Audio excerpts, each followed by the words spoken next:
வணக்கம், welcome to lady சாப். இன்றைக்கி நம்ம பார்க்க போகிற ரெசிபி கொள்ளு இட்லி பொடி. இந்த கொள்ளு இட்லி பொடி செய்யறதுக்கு தேவையான பொருட்கள் பார்த்துடலாம். கொள்ளு வந்து 1 கப். இது வந்து கல் தூசு இதெல்லாம் இல்லாமல் நல்லா க்ளீன் பண்ணி எடுத்து வச்சுக்கோங்க. உளுந்து வந்து ஒரு 1/2 கப். கொள்ளு வந்து நம்ம எந்த கப்பில் மெஷர் பண்ணுறோமோ அந்த கப்பில் ஒரு 1/2 கப் போல் உளுந்து எடுத்துக்கணும். காஞ்ச மிளகாய் 10லேருந்து ஒரு 15 நம்பர். இது அவங்க காரத்துக்கு ஏற்ற மாதிரி சேர்த்துக்கோங்க. கொப்பரை தேங்காய் துருவல் ஒரு 1/4 கப். உங்களுக்கு சப்போஸ் கொப்பரை துருவல் கிடைக்கலாம், அதை ஸ்கிப் பண்ணிவிடுங்க, பரவாயில்ல. நெக்ஸ்ட்டு பெருங்காயம், கட்டி பெருங்காயம் ஒரு சின்ன துண்டு.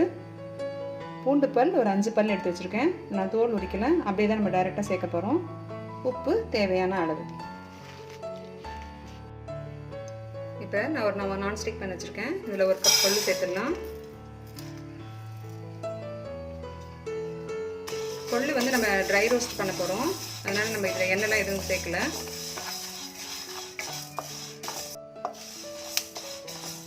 உடல் எடை கம்மி பண்ணணும்னு சொல்லி நினைக்கிறவங்க இந்த கொள்ளு ரெகுலராக எடுத்துக்கலாம். நம்ம கஞ்சி இல்லை கொள்ளு ரசம் இது மாதிரி பண்ணுற மாதிரி இது மாதிரி இட்லி பொடி மாதிரி பண்ணி வச்சிட்டோம்னா நம்ம டெய்லி டிஃபன் சாப்பிடும்போது வச்சு சாப்பிட்டுக்கலாம். கொள்ளு வந்து உடம்புல இருக்கிற கெட்ட கொழுப்பெல்லாம் கரைக்கும், நம்ம உடம்பு இழைக்கிறதுக்கு நல்லாவே ஹெல்ப் பண்ணும். பாருங்கள், இப்போ இந்த கொள்ளு வந்து நல்லா கொஞ்சம் வெடிக்கிற வரைக்கும் நம்ம இதை வறுத்து எடுத்துக்கணும். கொள்ளு பாருங்கள் நல்லா வறுபட்டுருக்கு. கொள்ளு வறுத்த வாசனை நல்லாவே வருது. இந்த படப்படன்னு பொரியுது பார்த்தீங்களா? இப்போ நம்ம இதை ஸ்டவ் ஆஃப் பண்ணிவிட்டு நம்ம எடுத்து வச்சுக்கலாம்.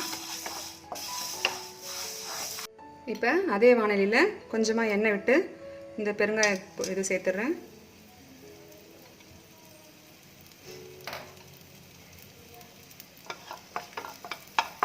பெருங்காயம் பொரிஞ்சதும் இதை நம்ம எடுத்துடலாங்க. பாருங்கள், பெருங்காயம் நல்லா பொரிஞ்சிருக்கு. நெக்ஸ்ட் நம்ம காஞ்ச மிளகாய் சேர்த்துடலாம்.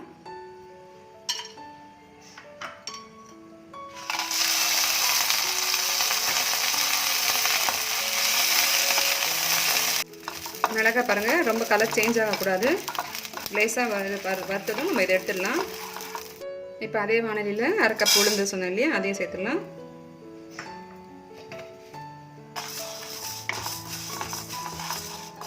உளுந்து நிறம் மாறி வர வரைக்கும் வறுத்து எடுத்துக்கணும். இதை